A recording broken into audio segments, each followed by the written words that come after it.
Live. Oh wait, I didn't time it right. Here's...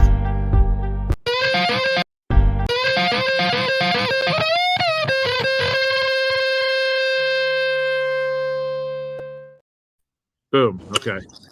We're live. We're live. I have my coffee. I was up this morning. I was working. I was going through Zen Planner, cleaning some stuff, getting through some emails.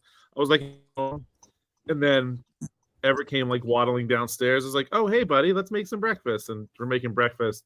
I'm just in the zone, and I looked up at the clock, and it was like 7:36. I was like, "Oh crap, I've got stuff to do." So, yeah, that's why I've definitely found like setting when I know I have stuff to do, or if I know that I need to set myself timers. Otherwise, I have just like I'll just go with no concept of I'll just go.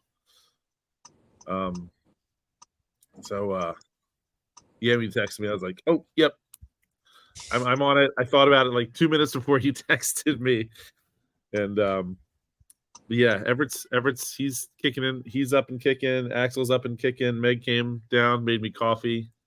All this too. I didn't make myself coffee. And Fee is still fast asleep, which for her is she's usually up pretty early, but her and Everett both woke up at like 3:00 in the morning and just took forever to go back to sleep. And it ends up being fun for me. Sorry, this is just hi, welcome to my morning.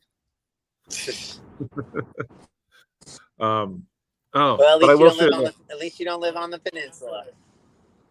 I just live on a different peninsula now. Yeah. Just a different one. But I'll tell you, I don't even think you realize. So the anniversary party that was this past Saturday. Not only did you not make it because you had prior obligations, nobody made it. Yeah, I heard. Or I saw the traffic on Slack, and then I asked Nicole, and I guess there was a fatality. Yeah, on the bridge. Yeah. Not on the bridge. It was on. It was about Cove Creek itself is at the end of the day. And this accident happened about a mile from where the party was. Yeah. And they blocked the road off, and there's no going around it. So I think that happened around like 3:15 or so. And when there's a fatality, you can expect a couple hours. But we're just sitting for a while, and traffic backed up. And again, they blocked off both sides of the road with no one getting behind. And then I'm sitting there. I'm on my way there. Meg's already there, kind of set up. And the traffic starts backing up. And at one point, I see Tony and Austin walking up. There's a little trail off to the side. I see Tony and Austin walking up the trail. I'm like, oh, look at those guys. I know those guys.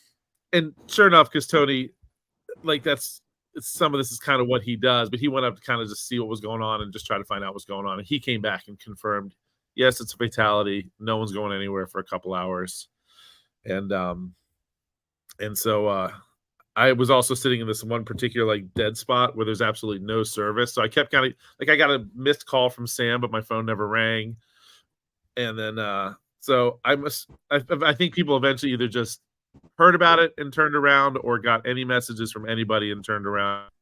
But so yeah, it was the least attended party in Fairwind's history, that's for sure.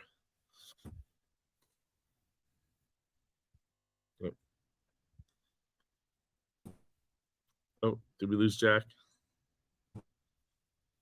Jack froze. But yeah, so if you came, awesome. I'm sorry that happened, but again, all things considered, we missed the party. Someone lost their life. That was a bit of a drag. But that happened, so no big deal on our end from missing a party. But we made the best of it with the time that we did have.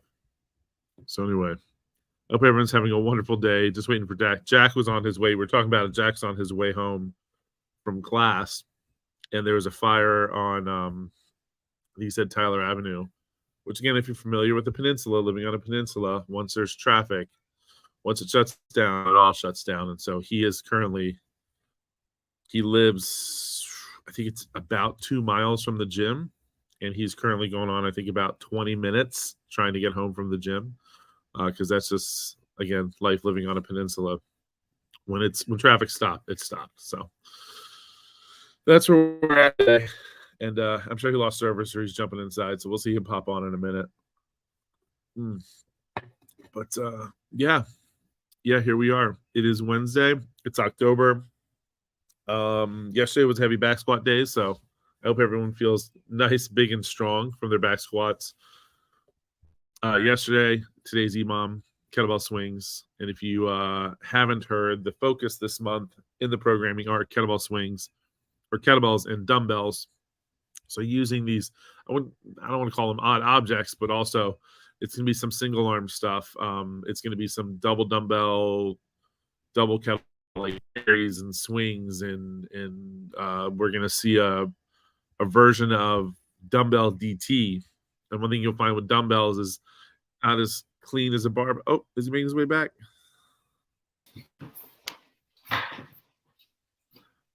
Good day, sir. I'm back. I just gotta get a camera. All right, cool. Are you home now? You're home? Yeah. I take it he's home.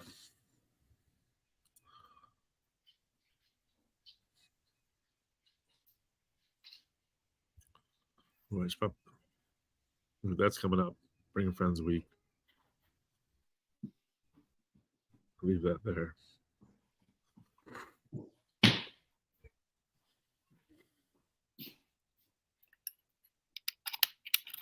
There we go.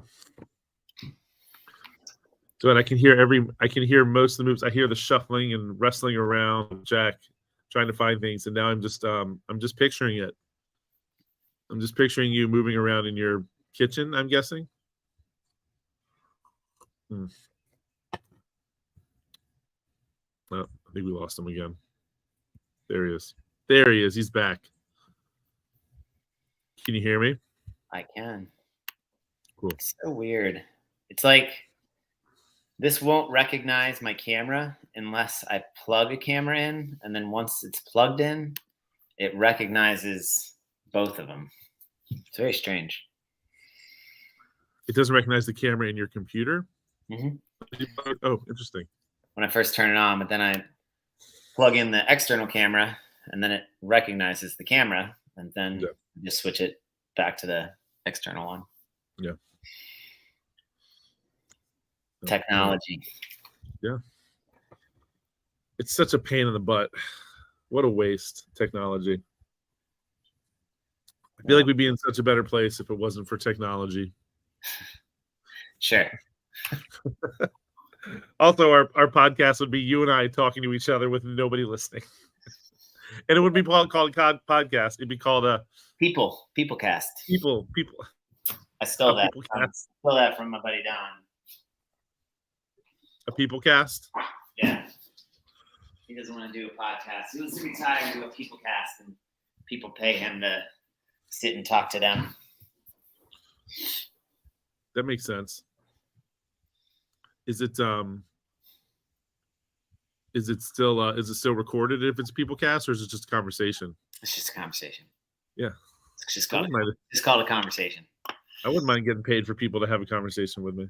Yeah.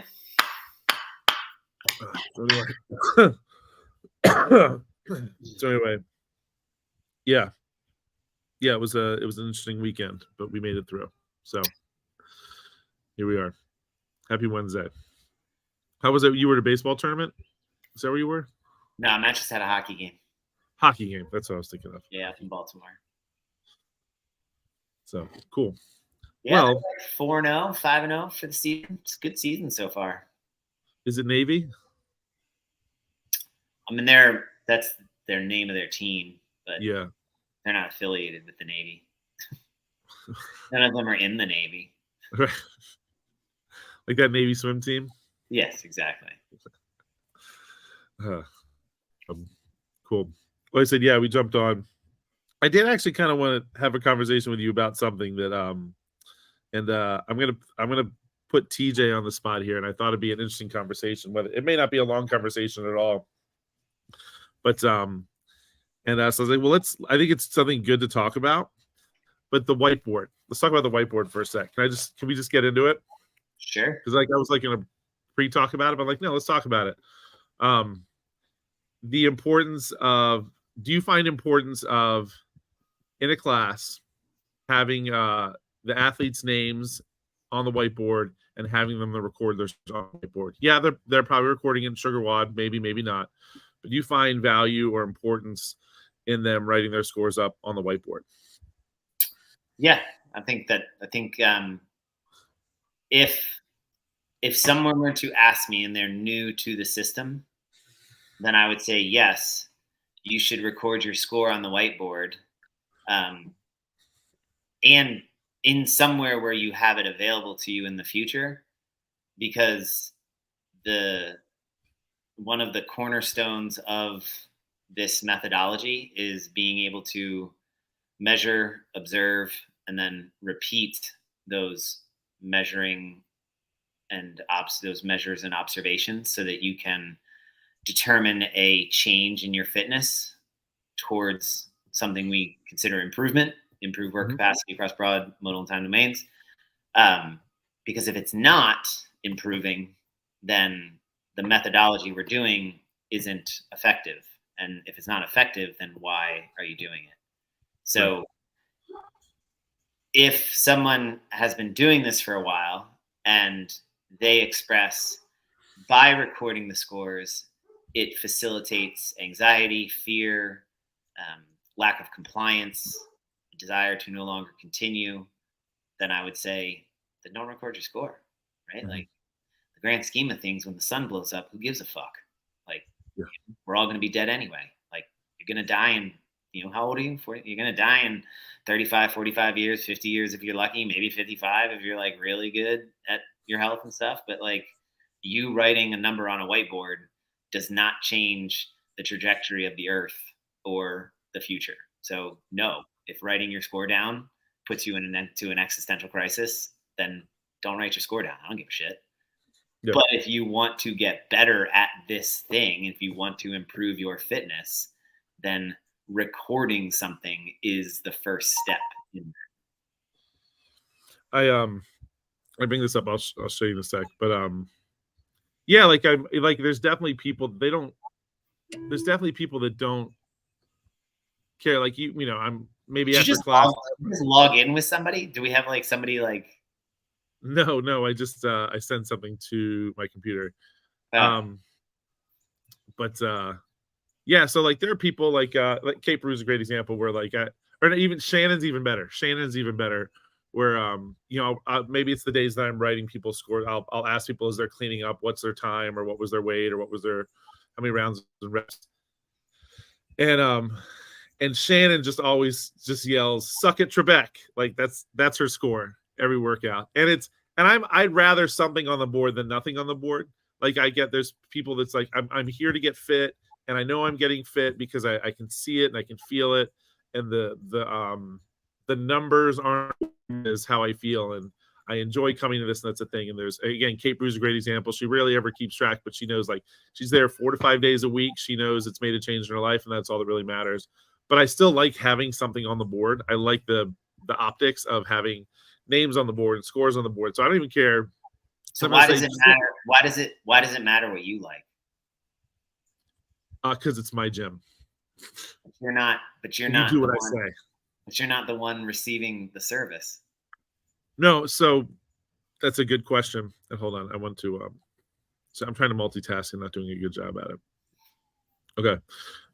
So why does it matter? Why I like why I want it on the board?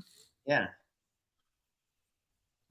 Because it's one of those things I encourage everyone to do it, and I encourage. So that's just said. Like if you don't write your score, that's fine, but give me something. Just write something. And I think it's one of those, like, if I'm going to try to hold people accountable and be consistent I would like the board, then write something on the board. Again, it's just, I'm trying to have the same message. So are you training them to write something on the board? Are you training them to record and measure observable improvement in order to see that improvement? so that when So the- something's repeated, right? Like, do you see? So the you see- latter, yes. But so then by expressing or needing them to just write something on the board is training them just to write something on the board. So It's like Thank you. it's like a progression. It's like a progression towards handstand push-ups that doesn't actually lead to handstand push-ups. Then why are so we let me doing? say this. I think my takes it's let me give it a little more nuance. So knowing that it's almost kind of my way of, they know I'm going to ask them what their score is, and if I start with hey, I'm going to ask you what your score is, and I don't lead with, hey, just come write something on the board. We'll finish the workout. I'll be like, hey, Shannon, what's your score? And she'll yell, suck at your back. But she knows that I'm always going to ask her. And what it does in my mind, it's a way of like, it's that accountability piece where she will start, and sometimes she does give me a score. And Kate has started like knowing that like I'm going to ask her anyway. She is thinking about it and putting it on the board. I guess in the same vein, how long have you been doing that we'll take it out of a specific person, stick with notional Molly. How long have you been doing this with Molly and getting the same result and not moving towards your desired progression towards a change in behavior? Right. So I mean, it's kind of a rhetorical question in the sense that if the goal is to get to this spot, and you're implementing a technique to move someone towards that spot, and your technique continues to yield the same result, but not moving the person towards the goal that you want, what purpose does continuing to do the same technique yield? Why? Like, that to me that's the cliche definition of insanity. Continuing to do the same thing that gets the same result, knowing it's going to get the same result, but it's not the result you want. Why? So that's also, but that's also that's under the assumption too that I don't have the conversation with Molly about why. And at that point, so that point too, like I think there's have I had this conversation with Molly about here's why it's important, and in particular, like, I'll have the conversation of the importance of observable, measurable, repeatable, or even we have these benchmarks that we're going to see, or the lifting, where it's like it's good to know some of your strength numbers, because then it gives you a better idea of when we're saying, hey, you should be using 50% of your max clean for this workout, regardless of what the board says for a prescribed weight. About 50% is where you want to be. And so I still have those conversations and I still do these things, but I'm also at some point too, it's the whole, like, you can lead a horse to water, but not make him drink. I don't think I'm where I'm going to force you to, you better remember your score or don't come back, right? You better write down your score or don't come back. But I think it's just one of those, the conversations are had. There is the expectation that I would like you to write your score on the board and know that that's what I would prefer for the purpose of how do you know if you're improving? How do you know where you need to improve? So I'm like shivering because it's a little chilly outside, which is nice. I don't know I feel like I can hear the shaking in my voice because I'm like shaking. I don't know. I think there's a certain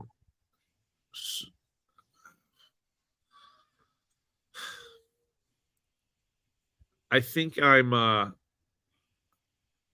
there's a certain point where it's like we've had the conversations, my expectations. I'm going to call on you, but at some point it's on you.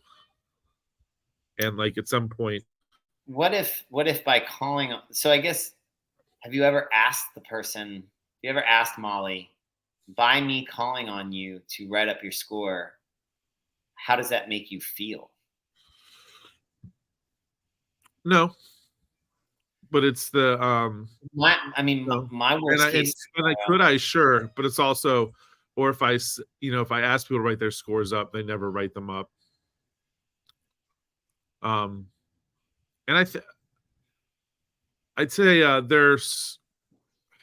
I can definitely say that I've come across people where I can tell that is an obstacle for them, is that there is this, it's the person that whether it's Molly or someone else, they say what was your time?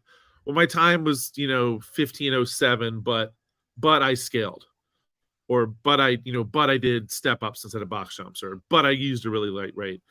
I think that's almost the same person. The person that, if writing a score up on the board makes them uncomfortable, that person's not too far off from the person that's like, what's your score? It's this, but I scaled it.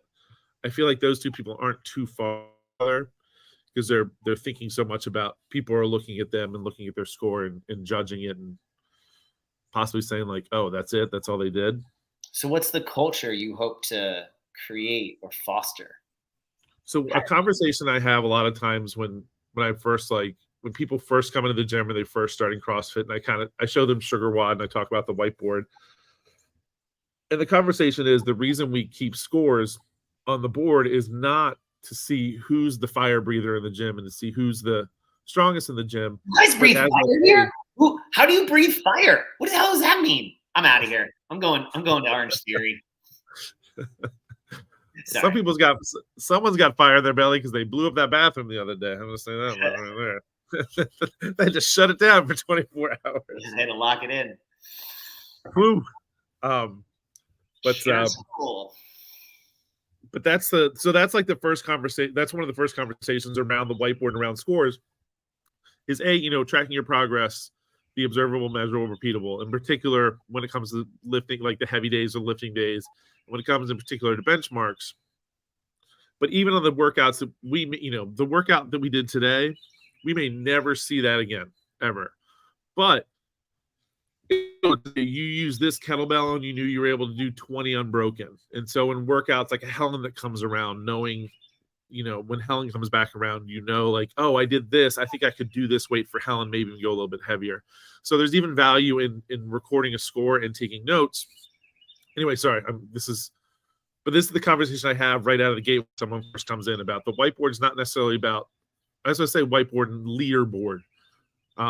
Also, other people would like to use it as a gauge sometimes they know they're trying to get a figure out, and more in particular for the later classes. I know John usually does this, and he and I are about the same. So like that gives me an idea of, okay, this workout's probably going to take me somewhere around here, and they use that as a goal to push, or as a goal to help them think about what they're doing in the workout on top of all the instruction we give. So right out of the gate, I communicate that the culture of the gym and the culture of the whiteboard and the leaderboard is not for people to look at and judge as who's the fastest and who's the strongest, but as a tool to help you down the line to improve your fitness, or use it as a tool to push yourself. And so I that's a conversation I have from day one. So when Molly says, I totally appreciate all of that, if I write on that board, I'm not coming back. It's going to be too much for me. I don't think I would, that wouldn't be like a make or break deal for me, but I think we would try to come to some agreement where, so for the purpose of having benchmarks and having data to track your progress, what are you willing to do? Like, show up. if you're not going to write on it, you're going to show up. I'm here. And are you willing to put your scores in Sugar WOD? No, I don't care. I don't want to see. It's not important to me. Every day is different. I'm past that. What are your goals? To live until 100. I'm going to be 100 years old. So I'm eating right. I'm moving 5 days a week. So I show up and we'll see how every day feels. And I don't need to write any of this down. I totally appreciate what you're trying to do, but I'm not going to write any of it down. So you can keep asking me all you want, but I'm just actually going to ignore you. So it's on you if you want to keep asking me. I feel like I can. I really like your bathroom. I really love the way the shower works. It's great. That's good. And I Did you may, like that, actually, though? I may actually bring my boat down here to get clean. So love this. Love it. Thank you. You have a place to store it as well. Well, not your boat. Not my boat, but my paddleboard and my kayak. Right? Like, what if that? How does that fit? Where does that fit in the culture you hope to cultivate for your gym? So that, like, I guess with the culture that I'm trying to cultivate is like that's something that when push comes to shove, I think I've always been someone who's also like willing to kind of meet you halfway. Are you okay? Are you showing up? So you said you're going to show up 4 to 5 days a week. Okay, yeah. You're consistent. Cool. I'm good with that. Because then knowing that you're showing up 4 to 5 days a week, I knows I'm probably also not going to have the conversation of I feel like we're always doing burpees, right? Well, it's just because you only show up 2 days a week here or there, and it just happens to be on the burpee days. So there's that conversation. Or if you're coming to me and telling, I think that's something that I would maybe, if I'm starting to hear the things like I feel like I'm not getting stronger. Well, why do you feel like that? Like if we don't have anything, sorry, let's go back to like this is the initial conversation. I'm willing to like meet that person halfway and say, hey, cool, you're coming 4 to 5 days a week. All right, cool. I'll meet you halfway and we'll do that. Because then I think later down the line, what it turns into is a conversation of, if it is a conversation of, their goals and how they're feeling and what's working. And you have that conversation of, I don't feel like I'm getting stronger, or these workouts feel like, I feel like I'm not getting any better, or I feel like these workouts are still really hard. And that's, the conversation of relative intensity and all that. But if you're not recording this stuff, then how do you know that are you not getting any better and it still feels hard because you're not getting any better, or it still feels hard because you're able to do more, but you don't realize that you're able to do more because you never really knew what that baseline was. And so I think short answer to my question is, okay, show up 4 to 5 days a week. We'll reconvene in a few months and see how things are feeling. And if they're content there and they're feeling it, like, cool, I'm good. I'm okay with that. Because I definitely never want to get to a point where I'm pressuring someone into something where they don't feel comfortable being at the gym. Yeah. And if I ever get to that point where I'm doing that to someone, then I'm not doing I'm not creating the culture that I want at that gym. So if someone feels that strongly about not putting their scores on a whiteboard, okay, I'm still probably going to write your name up though. Yeah. And we can write a smiley face every day. I love it. Or give me a word, or give me a word of the day. Challenge me. Give me a word of the day, and I'll give me a word every day, and I'll try to use that word in a sentence every day, or I'll try to use that word in a sentence that day, as much as I can. And then maybe one day, okay, I've used it every day. But like I said, I'm never going to force someone to do it if they don't really want to do it. But I will still have that understanding. Here, there is a why behind it. What did you mean when you said you were going to throw TJ under the bus? So, throw TJ under the bus because, so this was the whiteboard. So I thought he did it once. I'm just throwing his whiteboard up. That's me. That's I coached. No, this is you. This is it. This is yesterday, Coach Beast. Yeah. And there's a couple times I saw, I was like, oh, there's no 9:30 names up there. I see what you mean. Like he didn't even record the 9:30 class. Like yeah. And so at first I thought it was like, maybe he's like, you get caught up, you're talking like, if I like to write people's names up as they come in. Some coaches like to have people write their names up for them. He also just gets into it. He's thinking about, like, maybe it was just that he didn't think about it. He didn't ask people to record the scores and think about it. But now I've seen it happen a few times. So I'm like, okay. How does he keep track on SugarWa or on Zen Planner afterwards? I mean, I suppose he just checks them in as they come, or he just. So I would guess. That would be too hard. So I write everyone's name up there for the exact reason you just said. Like I need to have that up there because after everyone leaves, that's when I go back through and clean up Zen Planner, cancel reservations for those who didn't show up, and which, by the way, is good for you because then you can run a filter for canceled reservations. Yep. You can't run a filter for reserved didn't show. Right. But so if you cancel the reservation, then if somebody's like constantly reserving but not showing, what a great starting point of a conversation of like, hey bro, everything going all right? You've been reserving 5 days a week but showing for 2. Is there anything I can help you with to, get that number up to 4 days a week rather than, right? Is whatever, right? Like it's where I also have I'm sorry, go ahead. I cut you off. I was gonna say, I mean, I'm 100% on board with. I mean, we see eye to eye on the whole idea of the recording thing, but I think maybe where I still kind of am disagreeing with you is sort of in the end. I always think of it. Amundsen, might have been Amundsen, Greg Amundsen, or somebody like. No, it might have been Tyler. Anyway, it was one of the earlier trainings I went through with CrossFit of like intentionality doesn't mean shit. Right? Like I could intend and I want this for someone and my intentions could be great. But in the end, if it doesn't meet what they want or what they've said they wanted and whatever we're doing isn't getting them there, then regardless of what I think I'm saying or what I feel like I want to say, it doesn't matter. Yeah. If I don't ask them, what do you want? And from your perspective, what's the best way I can help you get there? And if they say, I don't want you asking me for my score. I'm not going to write it up there. Dude, if you need that, write up whatever the fuck you want on that whiteboard. I don't give a shit. Me being here is my win. So write me a smiley face, write a word up there. But dude, you keep asking me and it's it's too much. Like, so at some point it's going to be a friction point because, right? Like you keep rubbing something long enough. I don't care if it's a good rub. At some point, good rub going to become a bad rub, right? Yeah. Like, so the thread wears thin at some point. But at the same token, it's like, not just beg the question.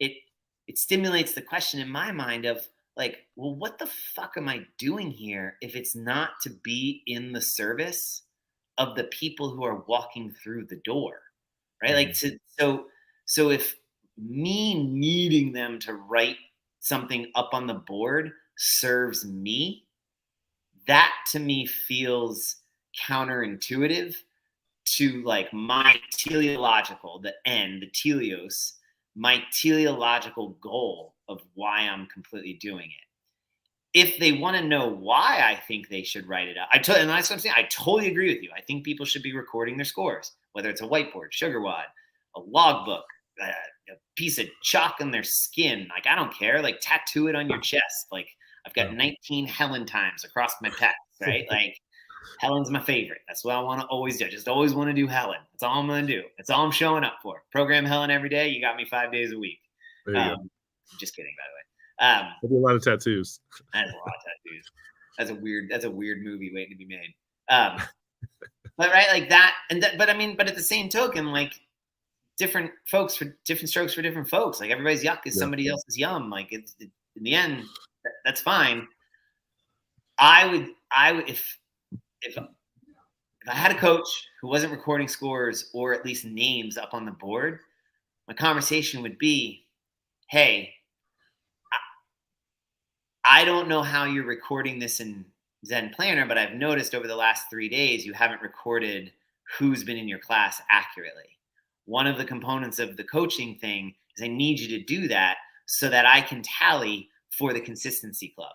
Because one of the things that is paramount to this gym's ethos is consistency. And so the consistency is the tool we use to stimulate, celebrate, motivate people to be consistent. You as the coach is the first line of defense on that. I need you to write it up.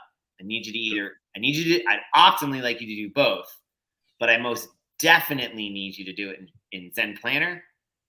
Please do it on the board and then in Zen Planner. What's your process, right? And then it could even be like taking the hat off of just coach to like employee coach, right? Now I'm coaching my employees to be like, so what's your process? Like, how does this work for you in your mind? Like walk me through your first 10 minutes of from 5 minutes before class to the first 5 minutes of class, what's that look like for you?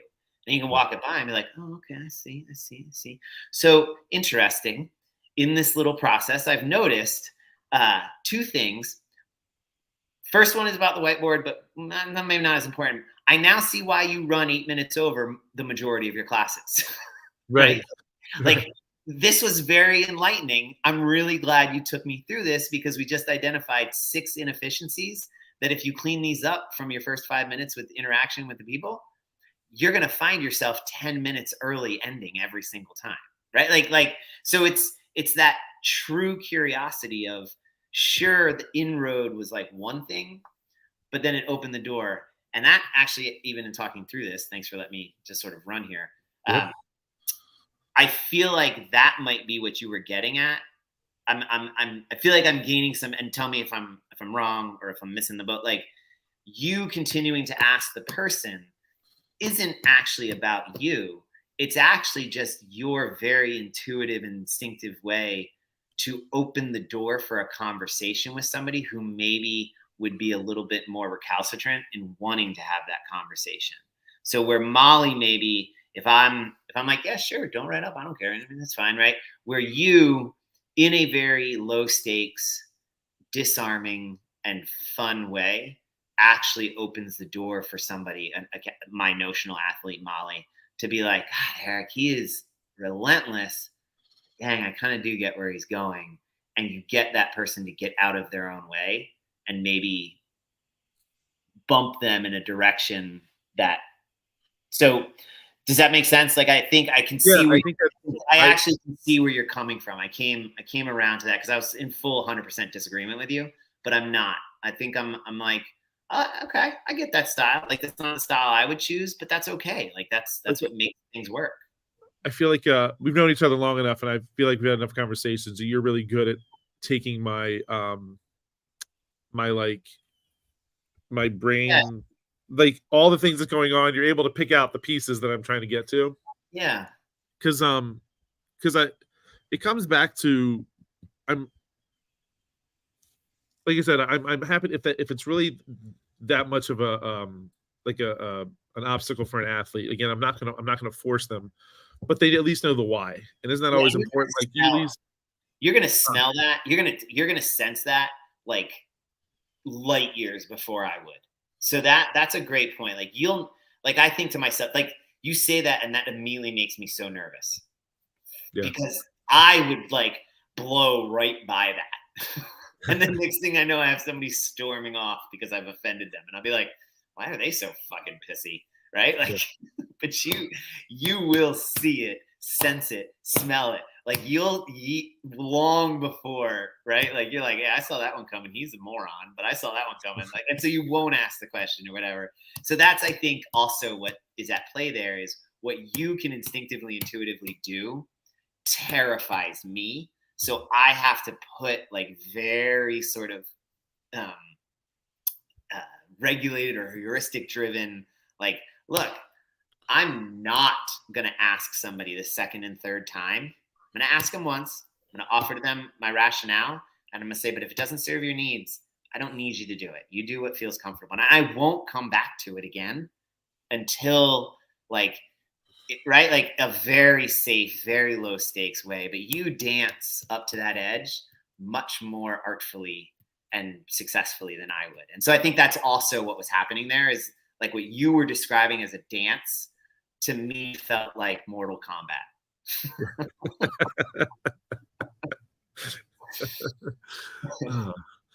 And then hopefully there's no fatalities at the end of any of this. Well, in my scenario, somebody's got to fucking die. Somebody's dying. Yeah. and it ain't me. So I'm sorry, Molly, but you're not making it out of here. Yeah. And I think too, like, because I know what I'll do is I'll write people's names up and I'll run down the list. And so it's like, if someone blatantly said to me too, like, please just don't even call my name. Okay. I said, well, because what I feel like at this point, like, if the person's like, I'm not comfortable putting my score up there. That's a barrier for me. It's not really something. Okay. I'm still probably going to call your name though. So that's what I said, like, yell out a word or just yell at, or like, And if I think about it, like I won't call you and I'll just write a smiley face next to your name or something like that. So here's another. I'd say Yeah. I'm getting on board with your process, which is this is so cool. And I'm actually like, this is another built-in method to create a moment where you circle back to every single person in the class at least one time after the workout before they exit the building. Yeah. So let's say I'm a coach who gets overwhelmed teaching handstand walks and kettlebell swings, runs late and does not accomplish the fully programmed workout, skipped the Turkish get-ups for both classes because we did not have enough time. I did not facilitate having enough time, to the point where even with the 515, like other than just that, you guys are great. Your cool down is putting your kettlebells away. I'll see you tomorrow, right? Like there was no circle back with any of them. If I had your process built in, you have a means by which to at least say goodbye or at least one last time talk to every single person that has come to the class. That's huge, man. Like that alone, whether they record a score, a smiley face, a butt picture, right? Like it doesn't matter. You've made a final out the door human connection that is probably worth more than anything that you could have written up either. It can totally, when these classes come up tight like that, I can totally be like, oh, real quick, Roger, what was your score? 12. Hey, awesome job, dude. Good stuff. See you tomorrow. See you tomorrow. Totally. So like it really is a great way to totally shut it down. Or close it out. Yeah. But so again, like, and this is sort of what I was trying to dig at, right? Like we weren't there. You had a path you were kind of trying to explain. To me, that's a completely different nuance of the culture that you're developing. It has nothing to do with recording, observing, measuring, observing, and repeating. Like it has to do with, I could give two shits what they're repeating, like, or scoring. Like I want them to know that I care about them. And so you, by having that process, like daily, show them that you care about them more than telling. I could tell them all day long, you're my most important thing. This is why I'm here. I'm here to serve you, blah, blah, blah, blah, blah. But then I show them, I don't give a shit if you write your name up on the board or not, right? Like, so it'd be like, huh? Right? There's a cognitive dissonance there between like, well, he's telling me he cares about me, but then he just basically lets me do whatever the hell I want. Like I'm confused, right? Like, so that now hopefully my process clarifies that or removes that cognitive dissonance. But in the end, I would say yours clearly removes that sense of like you are showing them daily with that like second touch, that last like out the door. And don't touch your athletes unless it's for a physical purpose of cueing them in a tactile way, and probably warn them. Like I had to touch Kate Brew's butt today, but I said I gotta push your hips forward a little bit. I'm gonna touch my butt. I love Kate. Like she's the best. She's the best, and she crushed it. Like she got it like that. She got her handstand walks to feel like that. The movement the gravity pulling her forward. But I was just like, I was like, I don't touch with the back of my hand, right? Like creepy touch, not creepy touch. Yeah, it was a sketchy hands, not sketchy hands. That's right. That was I love that was Ellen. She was great with that. Sketchy hands, not sketchy hands. Yeah. I'll tell you, like that point too, it makes me think about the importance too for you as the coach and that connection and that relationship. I like to, as people come in, write their name up. And so from like there's another touch to even start the day. Jody, what's up? Hey, I do too. I'm totally on board with that one. Awesome. That's your third. This is your third class already this week. Awesome. Yeah. Like how simple that is. Because just you saying that now and then going back, there's two touches right there to start the day and the day. Yeah, you're 50% with your athlete. Yeah, if the goal is to say every athlete's name 4 times throughout the hour, you're already halfway. Yeah. It's built in. And such like low stakes, easy to buy in. Like you're not even correcting anything. You're not even trying to see anything, fix anything, cue anything. Unless you call somebody Brian and his name's Chris. that like, happens. I didn't call him Brian. I wrote Brian and I'm like, that's not right. He doesn't look like a Brian. So I cheated, pulled up Carly's name. Oh yeah. Last name. It's like, that's right. And then I pull up and I see I just typed in Richard, and then there he is. I'm like, oh, right, it's Chris, not Brian. In all caps too. I was like, oh, that's him. I think his name's in all caps. That's so funny because I think I called him, and I don't know why, because I did their like foundations and they came into class and I swear I kept calling him Matt, and I have no idea where Matt came from. Like I realized I called him like 2 or 3 times. I mean, he's definitely a Chris. Like he's a perfect Totally Chris. Yeah, I called him Matt 2 or 3 times, and then at one point I said, "Have I been calling you Matt?" And he goes, "Yeah." I was like, I don't know where that came from, Chris. Yeah. Like I know your name, but it's like this. So this would be a conversation like if I'm play acting and right, like you. Hey man, he works for you. Like I'm just his peer, so I can talk trash all I want, right? Like TJ and I, right? So if I'm playing TJ and he's like, "Well, Eric, I don't really like to use the whiteboard," and be like, "Okay, well, first off, I'm the fucking boss, so you're gonna do what I say, or find somewhere else to work." But really, it's like, okay, well, here's why I like writing the names up on the board, and it's that one. It's the first touch, but it's also the reminder of me to. Like, what a great way if you're having difficulty remembering somebody's name or remembering maybe like what their intricate things are. It's a like physical reminder of like, oh, Molly's here today, right? Molly's working with a bad shoulder. Molly's got whatever. You can turn and be like, hey, Molly, how did your daughter's recital go on Saturday? Yeah. And she goes, oh my God, it went great. She crushed it. So thank you so much for remembering to ask. You're like, yeah, definitely. I was really I'm really glad to hear that it went well, right? Like it is the act of remembering. And that's actually, I'm very grateful that you switched back to the whiteboard. I don't like it on the stand because it wobbles and I'm right. So yeah, like it's just an old person thing. But, I like the mobility of it is beautiful. So right, but I never move it. Like I sometimes move it out of the way, but anyway, I've always liked the whiteboard more than the screen, but the mobile whiteboard, I'm always back and forth. It's like, well, once it's fixed on the wall, though, it's on the wall. So right, and where the hell are you gonna put it on the wall right now with the way things are laid out? So it's like it's a good move. It's serving its purpose. I can hold it while I write, right? Like this isn't hard. It's annoying, but I can do it. Yeah, but it makes me chuckle. Though I'd say, like, it gets real bad. It's a rub that right now it's not a bad rub, but it could become a bad rub, right? So when it's cold in the winter and it doesn't erase as well, then you're like, it's all right. So that's one. So that's like I think these markers. I haven't had these markers that we have now. I have not had them through the winter yet. So we'll see. Buy nice. Yeah. They're good. It's like 75 It's like 75 markers for like $20. It's ridiculous. That's a good like, deal.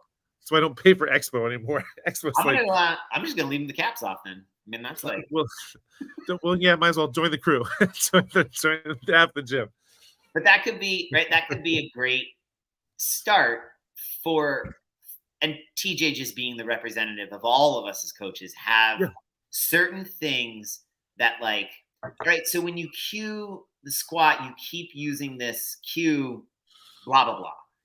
Where are you getting that from? Because it's not one of the 3 that's in the level 1 manual. Oh, well, I really like whatever. And it's like, okay, well, here's the deal.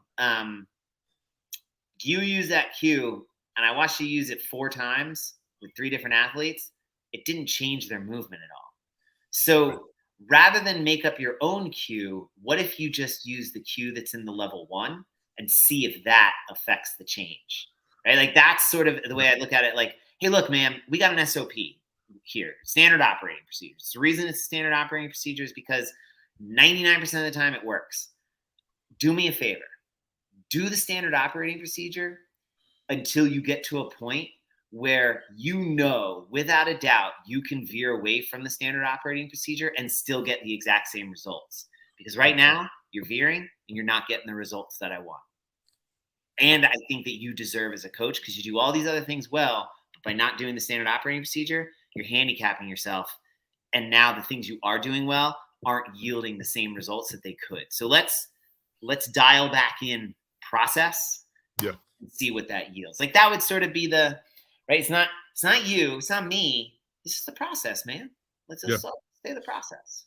Yeah. I think it's, and I always, one thing I love about TJ is I'm like curious because like it just happened to come up and I'm like, well, I probably could have talked to him before like have this, but it's really not a big deal. I'm just curious, and I'm curious that I know TJ. There's a reason. There's a reason he does it. It's not an absent-mindedness. It's not a forgetsu. He has a reason, and I'm always really curious because he's he kind of comes from he's personal training background as a personal trainer, gets into CrossFit, and there's these, and you can see where the world, I don't want to say collide, but like there are friction points, right? Mm-hmm. Like and I can see it with him, and he's so great at like coming at it from like an open mind. Like this is what he was taught as he came up as a personal trainer, and here's where CrossFit this is how we do it here. And he's always been so great about like, and he loves to ask the questions as to trying to understand it, so that like he doesn't just do it because it's like, well, he said to do it, so I have to do it, but trying to understand the why. Yeah, I mean, there's a clear why. I mean, there's studies have been showing why do they put kids' names on their desks in elementary school? So the kids don't forget their names. Sometimes, no, because we all like to know that we have a place. Yeah. Right? Like it gives us a sense of comfort. It gives us a sense of psychological safety. It gives us a sense of being seen. Right? So we are not very complicated little monkeys.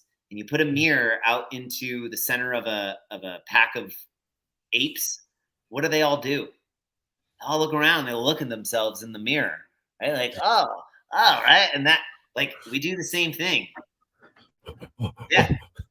Like I'd be willing to bet I'm doing it. Like, do you have your screen, like the picture of you up next to me? Yeah. How often are you looking at me, and how often are you looking at yourself? Majority of the time you, but I definitely like. I'd be willing to bet if we tracked eyes, if the camera could track eyes, you'd be wrong. That 70%, 80% of the time you're looking at you, and 20% of the time you're looking at me. I'd be willing to say that I'm probably looking at, if we were to track it, I'm probably looking at me more than I realize I'm looking at me. So I would say I think majority of the time I'm either looking at you or looking somewhere else. But I'm willing to bet that I'm looking at myself more than I realize I'm looking at myself. Yes. All right, cool. I'll take that. Yeah. And I forget what the study was, but it's they did it for eye tracking motion to track or notice beginner, somebody who's almost proficient, and then expertise, and looking at that, like the awareness of where they look. Anyway, it doesn't matter. Yeah. The idea that we're monkeys. Yeah, we're monkeys, but the idea that there is something happening when somebody sees their name up on the board that is powerful and psychologically beneficial to stimulating them wanting to come back, because it's basically it's physically showing them you are welcome and seen here, your name. That's why I spelled Becca's name wrong the first 2 times, and I was legitimately like really sorry. Like, and I had to make a joke of it. I was like, where is the H? Like, where does the H go? And she's like, just write Bex. And I'm like, that's not, you don't call yourself that. Like, just I will not spell it wrong. Just tell me where and how to spell it. And like, so by the 3rd time, I now know how to spell it right. And that, because it matters. Like, that's somebody else. I put an E in there and they're like, there's no E. I'm like, I'm sorry. It sucks. Oh no, it's no big deal. I'm like, well, it isn't, but it will be. Because, right, like, it's your name. You deserve to have it spelled correctly. It's funny. I went the opposite direction with Becca. We're with her. We're like, I wasn't putting the H in the right place. So then I just started writing her name in ridiculous ways. So I started writing like Bereka, right? Or but again, that's you, right? Like, you can get away with that because it's like that legitimately does convey that you actually do care about that person. Yeah, I do that. And I'm telling you, it is going to come off like that dude is a straight asshole. Like, I'm not pulling. Tell me how to spell your name. I'm going to write it this way. right? Just Like, tell me how to write it, okay? just look, I don't have that emotional depth or capacity to like, because what I would intend to be funny playfulness and kind of ribbing somebody would come across as like aggressive, mean, hurtful. Like the tone, the two tones to me, they're too close together.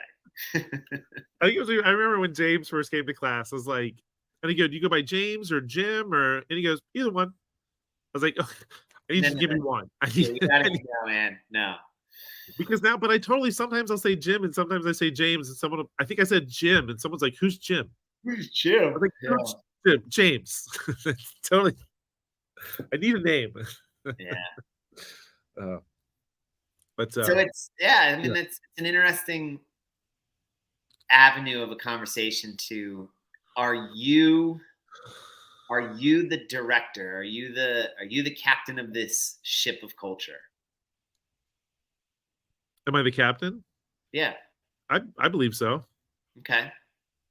So what does that then, if in that role, what is the bounds? What are the expectations of that responsibility? Making sure that culture is consistent across the gym, especially when I'm not there. So it's one of those, like, knowing that like my crew is also trying to uphold the values and the culture and the what it is that I'm trying to build and create. And so part of that is, where can I find that? This is actually a great question, because I've been questioning. This can be a conversation maybe more offline, but I've been doing that sort of reflection on myself and my leadership skills and abilities, and I feel like there are things that happen that I'm like, I don't understand why this is happening, and it's happening enough to where it's like I'm not being clear on something, and I need to figure out what that is and how can I be more clear.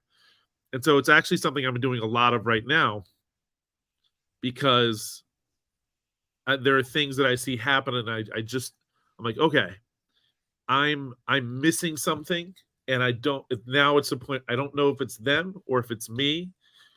But like you said, there's times where if the vast majority, like if we had a class of 10 people and I said, all right, we're doing kettlebell swings today, we're doing, if I clearly and they all go out for a 400-meter run, you'd be like, right. Wait a second. If like 2 of you went out for a 400-meter run, that's you. But since all of you did, that's me. That's on me. And so it's these little things that I see pop up with each coach that happens. I'm like, okay, all right, this is definitely on me. And what I realized too is I've maybe even said it, but where do I have it so that it can be referred to? Like, is it an employee handbook? Is it this thing that they got their first day that maybe hasn't even been looked at here and there? So that is a loaded question. That's actually something that, I'm actually really, just over the last few weeks in particular, like trying to fine tune so that I come back with okay, this is who we are. This is what we do. When in doubt, refer to this. Yeah, there's a great book. Yeah. The guy who's the head of Netflix. I can't think of his name all of a sudden. I think it's Bob Netflix. Bob Netflix. Yeah. I think that's his name. He goes by Rob. All right. It's Rob Netflix. Oh, wait, never mind. That was or Jim. Get rich quick plan from a couple of years ago. Netflix CEO. Ted, that's right. Ted Sarandos. And I guess apparently Greg Peters are now co-CEOs. Anyway, it's Reed Hastings. Reed Hastings. Okay. He's the co-founder and executive chairman of Netflix. Anyway, so I think it's him and Sarandos. There's a book. I can't remember which one it follows. Oh, No Rules. Basically, it's co-written between like him and this journalist that was going to like follow him. God, I listened to it, read it, listened to it. But basically, okay, so the details or the specifics that they cover, like the sort of culture and policy at Netflix, are less important. They're kind of interesting, but they're like so unique that I think they're you can't reproduce them. They're irreproducible, and I think they're unique to Netflix. But the lesson I took away from it is the idea that there is power in recognizing that regardless of what your standard policies are, if those standard policies don't facilitate the cultivation of the culture you want, then it's not a matter of that you've got the wrong culture.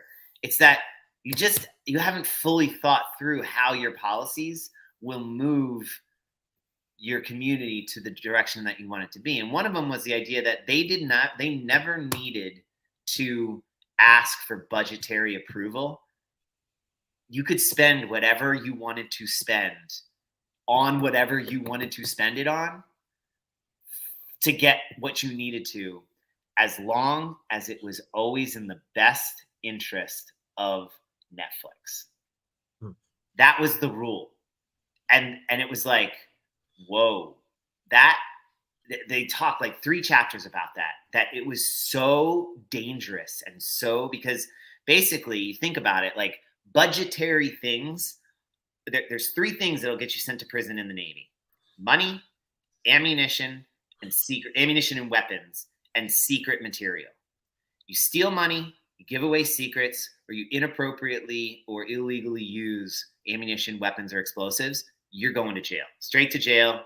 Do not pass go. Like, you're going to courts martial. Like, those are the 3 things. Like, do not do that. So there are like so many administrative and bureaucratic things in place to facilitate approvals to use those things. So when they were talking about money, basically, like, if I'm a mid-level manager and I need to spend, $300,000 on some trips for people to get to different places or whatever, I write the check and I spend it, and it's done. Like, there's no approval process. Like, we just spend it. After the fact, if I can't defend or explain why it was in the best interest of Netflix and how it worked, there's no like, well, next time do a better job. I'm fired. That's it. I'm gone. Like, that's the difference, is like the stakes, the path by which to do what you need to do to get your job done is super simple and clean. The stakes are like here. And I was like, fascinating. So what if someone spent the money for something that they felt served the best interest of Netflix, but then this person who's in charge, whoever, said, you're mistaken, this is not in the best interest. So despite what I think, your time. Thanks for your time. We'll see you later. Right? It makes those questions and again, the details of this are completely like unique to Netflix, and it makes for an interesting read. But if you think about it from a standpoint of like, how hard of a conversation is that when you have an employee who isn't meeting your expectations? How do you fire them? How do you let them go? How do you not have that conversation last for 6 months? Because then you have procedures and policies and ways to, I got to write them a warning, and then we got to write them a get healthy way of like how they're going to get better and how they're going to improve, blah, blah, blah, blah, blah. And all this. It's like, nope, it's real simple. They clearly displayed they don't understand what is in the best interest of Netflix. It's not a question of they're a bad person or they're a good person or whatever. It's like, look, you made this really easy for us. You're not the right fit for that job, because somebody who's going to spend that much money thinking that that's in the best interest of Netflix doesn't clearly understand what to do here. And there's another one of like, they pay top dollar for talent. Right. So let's say you would normally get $50,000 at a job. They're going to offer you 70, and like, you're the best in the business of what you do. They're going to offer you 75K. So that idea of hire talent, not just a body. And there's other ones, and I read it a long time ago. But anyway, this is a really long sidetrack. Those types of books and those types of things to like immerse yourself in are the things that I find would offer you your instincts of like, where am I not being clear? Can give like sort of thought experiment, sort of practice and thinking about those types of issues outside of the realm of, if all you did was ask other CrossFit owners in boxes, you're never going to get your answer, because they're not your box. They're not Right. you. They're not your culture. They're not your community. Sure, we all do CrossFit, but it's not. You gotta look outside of the field in which you're in to see the things and go, oh, right. That's that. Like, Yeah. you're not gonna have a spend whatever you want. Everybody buy an Echo bike, right? Like, no. That's Netflix jam. Why is nobody buying Echo bikes? They just gave them free reign. That's weird. But you may find like how to answer the question about why you write names up on the whiteboard, and it might become a policy that everybody who comes to class at Fairwinds gets their name, gets to see their name somewhere at least twice during the hour that they're there. Yeah. Right. Now all of a sudden you're like, oh, right. Well, and the king go, why? Because it's awesome to see your name written. It's even better to hear your name spoken by somebody. Yeah. Like, that's it. Well, why? Because we are a place where one of the most important things we do is to let people know and show them that we're just so excited for them to be here. It's funny, a small little like tidbit of that, where it's like I think sometimes you don't realize too how nice it is. Like even me, so I was watching this guy's like live TikTok feed.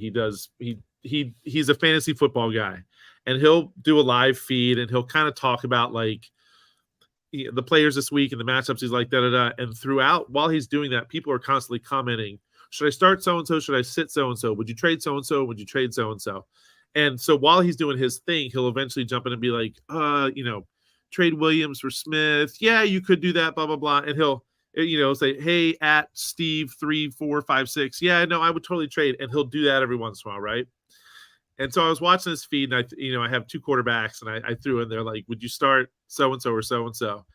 And he goes, at the Erico, I would totally start Justin Fields. Start Justin Fields. That's a good call. Hearing him say my name was like, oh, that was kind of cool, right? Like, and no one else is paying attention, because no one else had the, no one else is probably sitting in the exact same.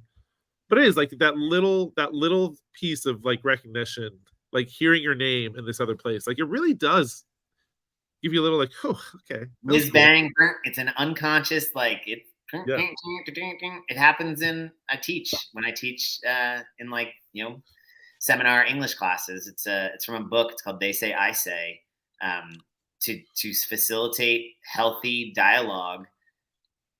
Eric, what I heard you say is that you came to a realization at how powerful it was to hear your name. And I totally agree with you. I would add, what actually makes it even more powerful is not only hearing your name, but hearing somebody repeat back what you said as if it was expertise. Because now you feel not only that they see you, but that they hear you, and that they recognize that what you say and the fact that you're there is actually important.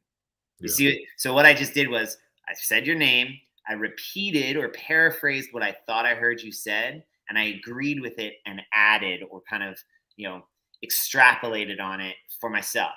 I could just straight up agree, be like, I totally agree. I really like what you said. I've never heard somebody say it that clearly. I really appreciate that. That would just be a straight up agreement / appreciation. And then the second one is I could agree, but then disagree, and avoid using the but and use more of like, I hear what you're saying. For me, a lot of times what I hear is da. Yeah. Right?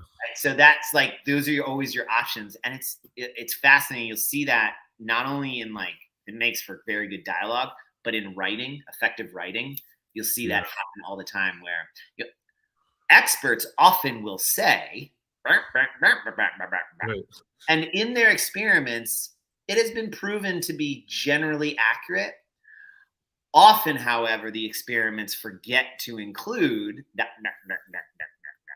Yeah. So I just created discourse in my writing with experts. Which experts? Doesn't matter. Experts. Right. That's good. That's cool. Yeah, it gives me a lot to think about now in research. But that's cool. Like I love this. This went like way deeper than I think I initially anticipated, and I really like that. I like the. It's so weird. I mean, I went into tangents with you, and we talked about stuff we didn't expect we were going to talk about. You took this and were able to pick out this, and then you were able to do this, and now we're here. I gotta check. I was supposed to get my dental cleaning later this morning at 11. But Nicole just texted me. She isn't even past Main and Market yet from our house. Wow. So I'm tempted to just call the dental office and be like, we got to reschedule. But it's cleaning. You know what I mean? Like, you got to schedule those things. Like, my teeth look kind of clean, right? They're not too yellow. They're all right. Do you have anything at Tooth Hurdy? No, I got to take Violet to the vet because her nose is being like all goopy and sniffly. Oh, bummer. Dogs. I don't know if they have this. I will say I am definitely overdue for a cleaning at the dentist. But Fee had to get a couple teeth pulled. She loves the dentist. Why? Because she had a cavity, and they did the drilling and the whatever it was they did to prep for it. And the guy was, I don't remember the process why. Maybe it was just to take more money from us, but like they did the needle and they numbed her and they did the drilling, and I was with her. She sat there like when they did the needle for the Novi, she didn't flinch, dude. Oh wow, that's impressive. And the whole time, and they're sitting there and they got her mouth open, and she's laying in this chair, and she was so just calm, and I think she was falling asleep at one point, and I couldn't get over it, and the dentist was like, he was like, I don't normally work on children. She can come back. I don't even have adults that can sit that still and be that calm and be that patient. Yeah. And it's so funny because as a person, she's always squirming and wiggling and like on you and on you and hanging. Well, maybe she'll be a dentist. But she also loves the dentist now because we take her to a pediatric dentist that like, hey, while they're doing the work, you can watch Netflix. Yeah. Totally. So she loves to go to the dentist so she can watch Netflix. But anyway, that's my coops. Good stuff. There's also my gratitude this week, and we'll get into that. But fire away. But cool. Yeah, she's awesome. She so I don't know how often you watch Bluey. Probably not enough would be my guesstimation. Sure. But there's this great episode where they're at a birthday party and they're playing this game called Pass the Parcel, which I think it's called Pass the Parcel in Australia, but it's not. I'm not sure what it's called in. There's a version of basically there's a big present and it's wrapped up in multiple layers of wrapping paper, and then kind of like musical chairs, they pass it around, and they got to like peel off. And when the music stops, it lands on you, and you peel off a layer. So in this episode of Bluey, there's a prize on every layer. Yeah. And this one dad's like, no, that's not how you play it. This is ridiculous. Like, there's only supposed to be one big prize. And the parents are like, no, this is how you play it now. So everybody wins. And he's like, we're raising a nation of squibs. Like, that's his whole, it's so good. It's like probably like most dads and stuff now. Like, no, we're making our kids soft. And so the next birthday party was his kid's birthday party. He's like, we're playing Pass the Parcel, but we're going to play it the real way. And so he plays it. And one of the kids unwraps it and realizes they don't get a prize and starts crying. And then they go to the next kid, unwraps it, right away, start crying. And all the parents are looking at this dad like, what are you doing? And he's like, no, this is just how it's supposed to play. These aren't my rules. These are the rules. And he starts like handing out money to the kids and all this.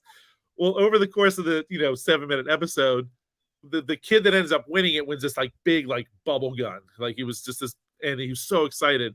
And then it was that kid's birthday. And then he's like, I want to do it this way. It was so cool because you get this big present. And then by the end of the show, the kids love the version where you get the one big present. But then the dad's also like, but the other way is cool too because it lets them have a little fun. So there's this like, there's ways to do it.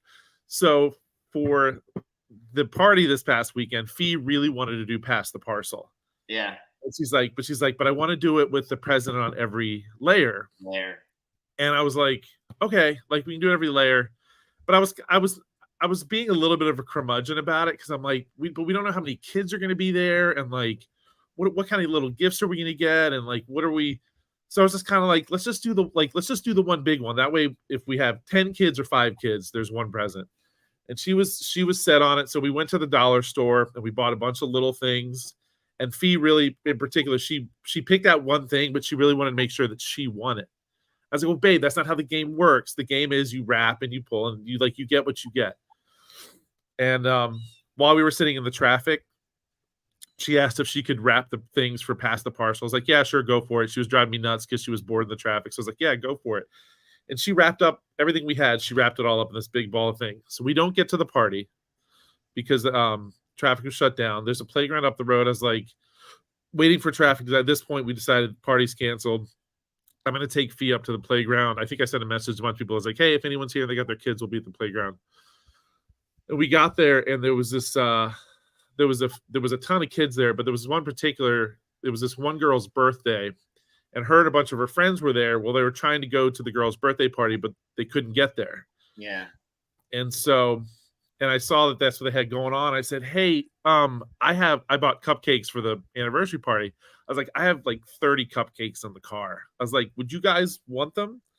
And they're like, yeah, like it's her birthday. Would you mind if we like use them and saying happy birthday? I was like, yeah, no problem. And I even pulled out a what are those things you put underneath like metal trays to keep food warm? What are they called? They're called little flames. I forget what they're called, but I had one of those and I lit it. It's like, here's your birthday candle. And it was cool because it was like a trick candle because they had trouble blowing it out. So they had the cupcakes and that, and then Fee asked if they could play Pass the Parcel. I was like, yeah, sure, like sure, why not? Bring it out. So they brought it out. There were just as many kids as there were presents inside the thing. You nailed it. I was like, oh, it's perfect. And so we started playing. And these kids were all and like we don't know any of these kids, but they're in there. And, we're all playing. The kids are all playing. And one girl got something with like these little rubber ninjas, and it was obviously like they were these like stretchy things. She was not interested in them at all. Yeah. And so they kind of turned, and then another kid was like, "Well, do you want to trade?" So they traded. They both got what they wanted. So at the end of it, turned into like Pass the Parcel. Sorry, this is long. Pass the Parcel into White Elephant. And so at the end of it, Fee ended up trading someone for the thing that she wanted. All the kids got what they wanted. The one thing Fee forgot to wrap was the main present, which was this little like almost like smaller than a ukulele, like little play guitar. So I took that one and wrapped it up real quick, and I said, well, this one can be for the birthday girl. Like she can get the main prize because it's her birthday. And she opens it up, and she was so excited because she asked for a guitar for her birthday. Oh my gosh. And her mom was like, holy crap, like it's amazing. How did this happen? And it's just like, and so it was like, it turned out to be, it's why like Fee's my gratitude. Like she really wanted to do Pass the Parcel, and she really wanted to do this way. And like it turned out to be even better than I expected. Yeah. And it was just so like, and it made this girl's day, and worked out where they made it work. So everyone was happy at the end of it. And I was like, it's just one of those, like, I should just let Fee roll with it, like trust her and like roll with it. And like she has good instincts too. Yeah. And